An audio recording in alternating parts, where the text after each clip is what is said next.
आज आपण उपनिषदांमधला एक गुप्त इतिहास जाणून घेणार आहोत. तर उपनिषदही खूप गहन आध्यात्मिक ग्रंथ मानले जातात. पण मग प्रश्न येतो की इतिहासकारांसाठी हे इतकं महत्त्वाचं का आहे? कारण त्यात आपल्याला प्राचीन भारताच्या जगाची एक अनपेक्षित झलक मिळते. उपनिषद या शब्दाचा अर्थ आहे गुरुजवळ बसून ज्ञान मिळवणं. म्हणजे विचार करा, यांची रचना साधारणपणे इसवी पूर्व 800 ते 300च्या दरम्यान झाली. चला तर मग पाहूया यात कोणती ऐतिहासिक रहस्य दडली आहेत.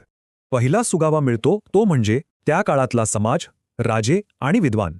पण गंमत बघा, इथे एक क्षत्रिय राजा एका ब्राह्मणाला ज्ञान देतोय. यावरून कळतं की राजा जनकांसारखे दरबार हे मोठमोठ्या चर्चांची केंद्र होती. दुसरा सुगावा आहे तिथली शिक्षण पद्धती म्हणजे गुरुकुल. आणि एक आश्चर्याची गोष्ट म्हणजे या बौद्धिक चर्चांमध्ये स्त्रियांचाही मोठा वाटा होता. गार्गी आणि मैत्रेयीसारख्या विदुषींनी तर मोठमोठ्या ऋषींना आव्हान दिलं होतं. तिसरा आणि सगळ्यात मोठा सुगावा म्हणजे विचारांमधली क्रांती. हा बदल म्हणजे बाह्य कर्मकांडांकडून थेट आंतरिक ज्ञानाकडे झालेला प्रवास होता. पण थांबा, एक गोष्ट लक्षात ठेवली पाहिजे, हे काही इतिहासाची पुस्तकं नाहीत. थोडक्यात सांगायचं तर प्रत्येक उपनिषद आपल्याला इतिहासाचा एक वेगळा तुकडा देतं. म्हणजेच उपनिषद ही फक्त ग्रंथ नाहीत, तर प्राचीन भारताच्या आत्म्याचं दर्शन घडवतात.